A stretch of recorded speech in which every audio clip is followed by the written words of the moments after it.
Welcome back, y'all, to another edition of Electric Avenue's YouTube channel. Thanks for joining me. I got a lot to get to today. This is the video for Friday, July 22nd, 2022. It's an awful lot of twos there. Anyway, so I want to go through new releases that came in this week, and then I want to talk a little bit about this Mo-Fi controversy that's been happening with a bunch of the vinyl community online and such, and just my 2 cents. It's not going to be, I'm not giving you a complete dissertation on the subject or anything, so let me get to new releases first.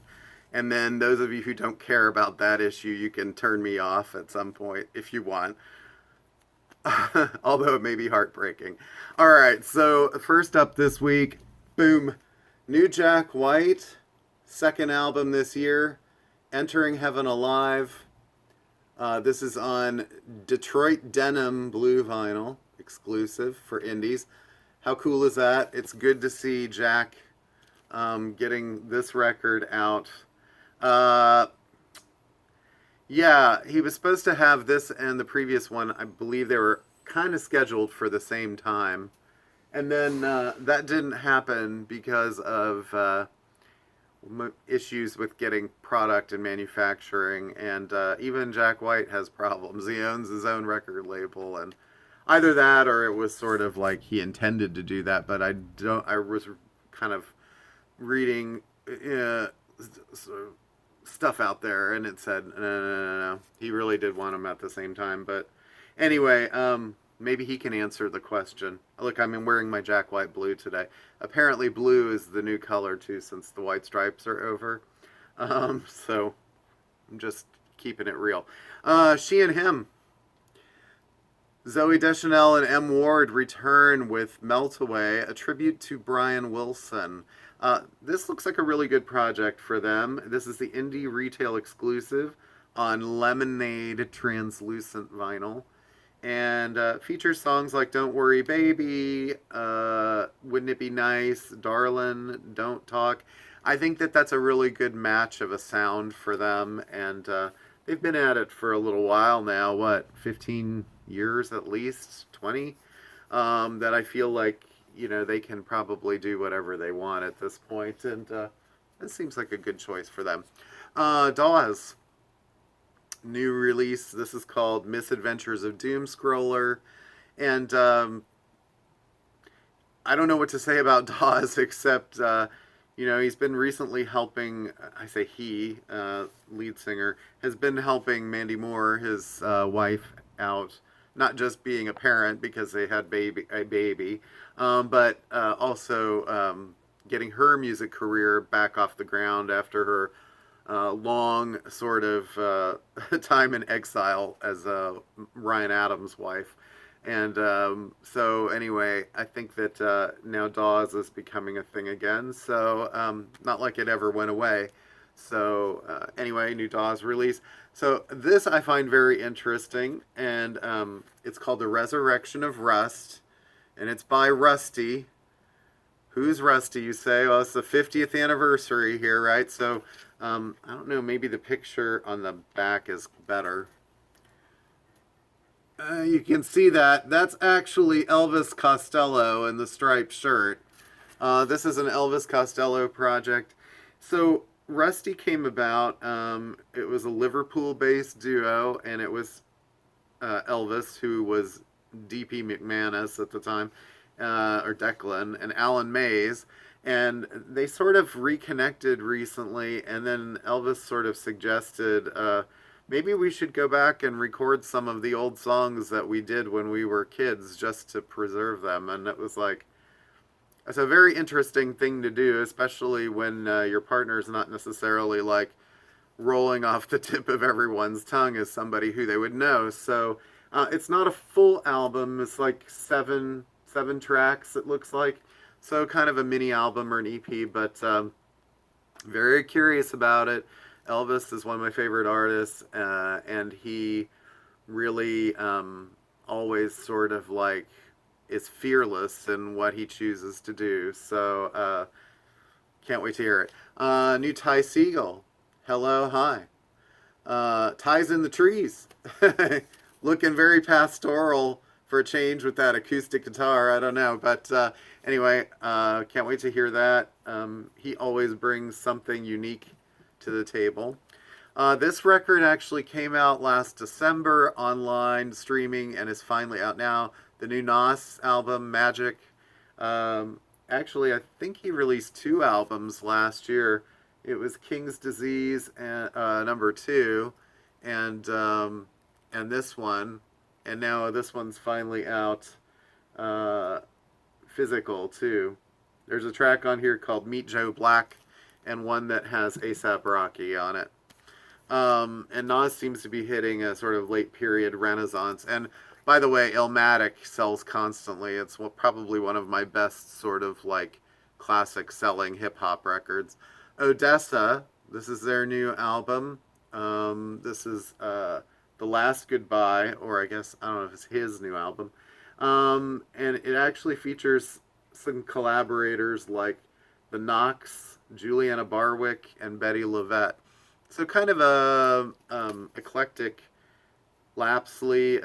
mix of people that he's sort of choosing. Some new, some pretty established, if you're talking Betty Lavette. But the Kooks have a new record, and popular British band 10 Tracks to Echo in the Dark. This is on exclusive clear vinyl indie store version. Many of these are indie store versions, by the way. The Odessa was. I can't remember what else. This is also an indie exclusive red vinyl. Northman soundtrack. Big movie coming out here soon, featuring Bjork's first acting gig since, big time, I think, since maybe Dancer in the Dark, which is about 20 years ago. So, but she's not on this soundtrack. Well, this is more of a score anyway, so, but I think that might be something people are seeking. This actually came out last week, and we finally got these a little late for, with all the golfing theme here. This is by Hampton Hawes with Barney Kessel, Shelley Mann, and Red Mitchell. And I guess the thing that's sort of about this, that's the big deal, is it's part of the Acoustic Sounds series. So it was made at Acoustic Sounds, based in Salina, Kansas, not far from my hometown.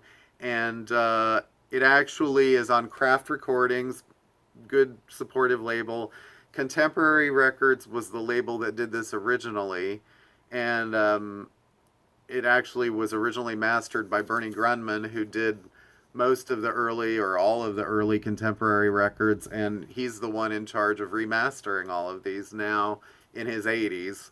So, and to have this done by Acoustic Sounds is really great because they do some fabulous work. I heard they're just expanding their pressing plant, so more power to Salina, Kansas' own. Bob Marley. This is a sort of a reimagining of his music with orchestra. Seems interesting, an interesting project to take on. There's a lot of those where you'll see like orchestral reimagining of this person or that person, and Bob Marley seems like an interesting choice because those are two worlds that you wouldn't normally put together. But yeah, it looks like a great, interesting sort of project. Slipknot, number 5, The Gray Chapter. So it continues in the Slipknot reissue series, limited edition pink vinyl. Okay, then there's a bunch of Motley Crew that got reissued this week, and these are the first vinyl pressings of the 40th Anniversary Remasters. So we have Shout at the Devil, Too Fast for Love, Girls, Girls, Girls, Theater of Pain, and Dr. Feelgood. And unfortunately, they didn't send us very many of these. These are super limited. Hopefully they'll be making more because there's nothing actually in the bio that says we're only limiting these to 500 or anything like that, which would be ridiculous for a band like that because being out on tour right now and stuff, I mean, and they still have a lot of fans, obviously. So another band still on the road. I don't know how they're doing it without one of their members who's since passed on, but Billy Gibbons just goes on like not much happened, is ZZ Top's Raw. So this actually is not a new record. This is a soundtrack to their documentary, That Little Old Band from Texas. It's an indie exclusive tangerine color vinyl. Okay, we've got also House of Pain, their self-titled debut. This features Jump Around, and well, that's a classic. Yeah, I mean, put this on and watch the room go crazy. Seriously. Another classic that's very interesting, Minnie Riperton's Come to My Garden. This is an RSD Essential pressing.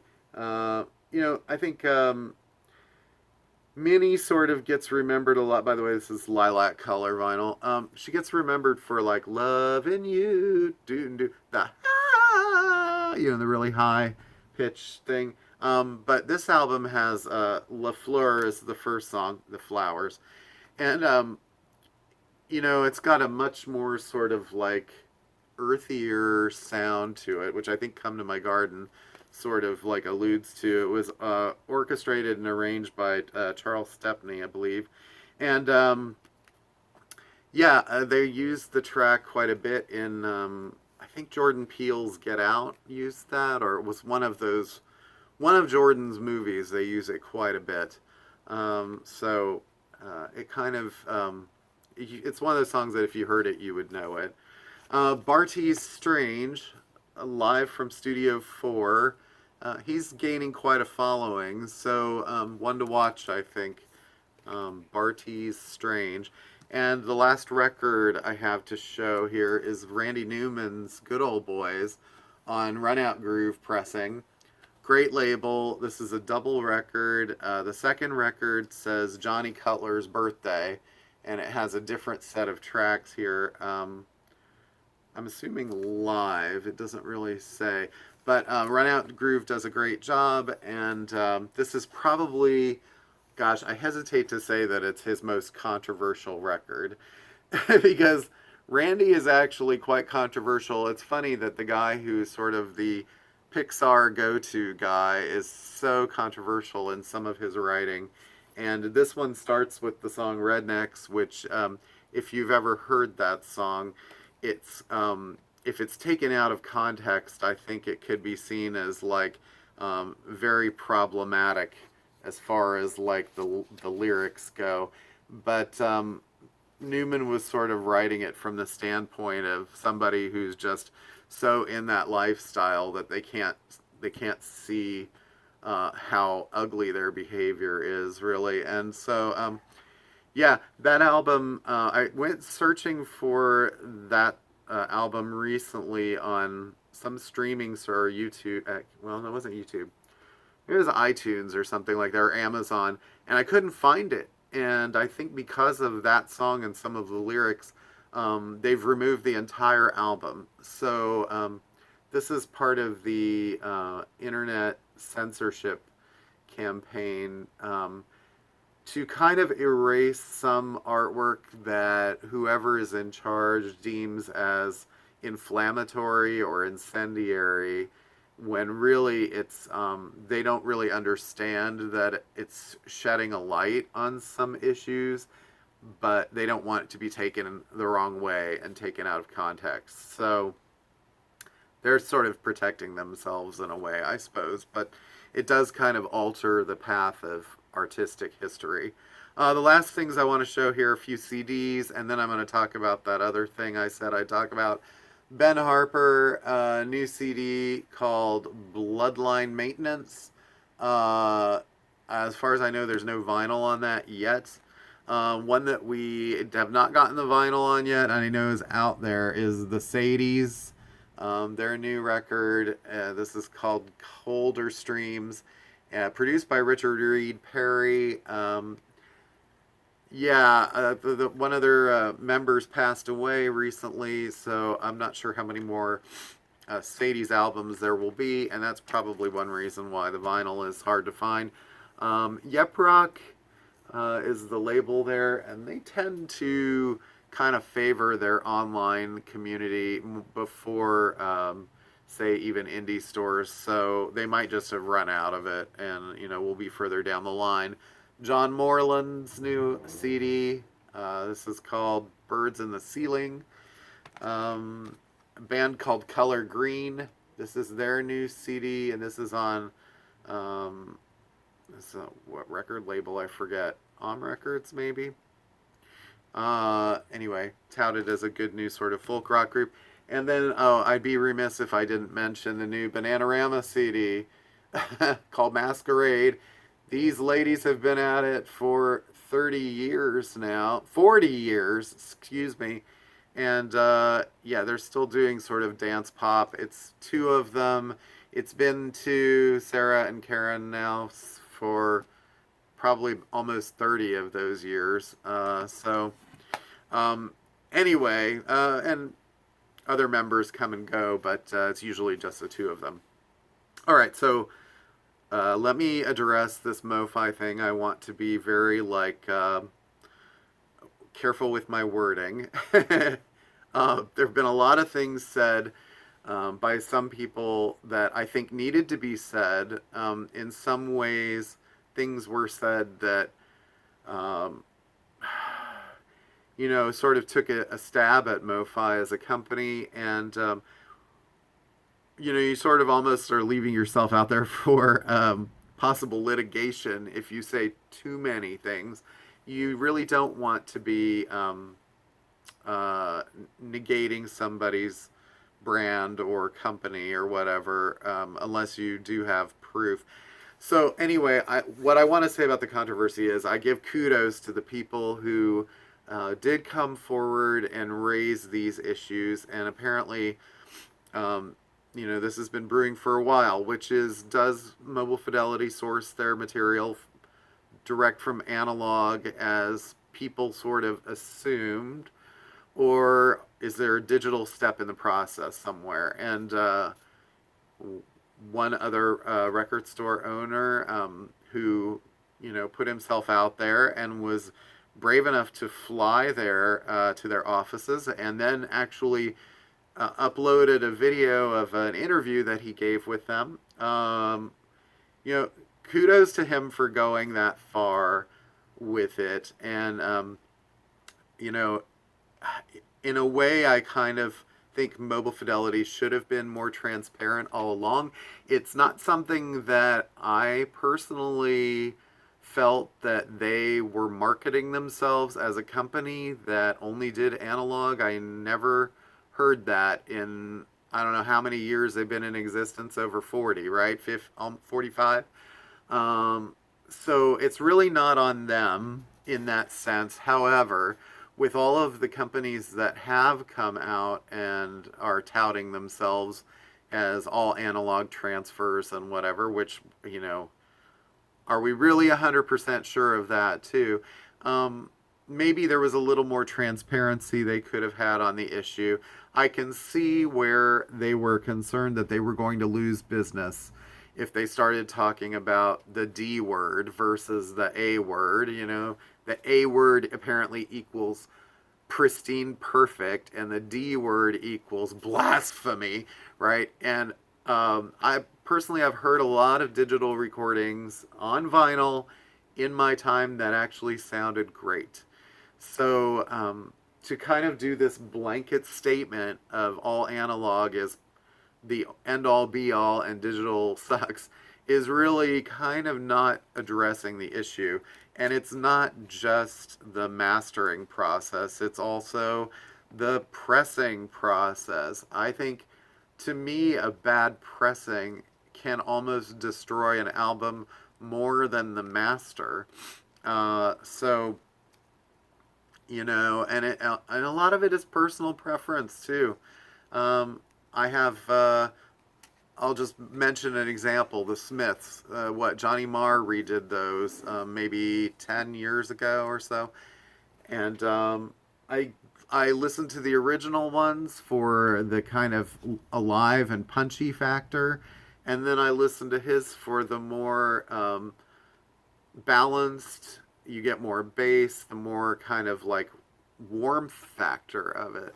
So there are different reasons that people listen to different versions of them.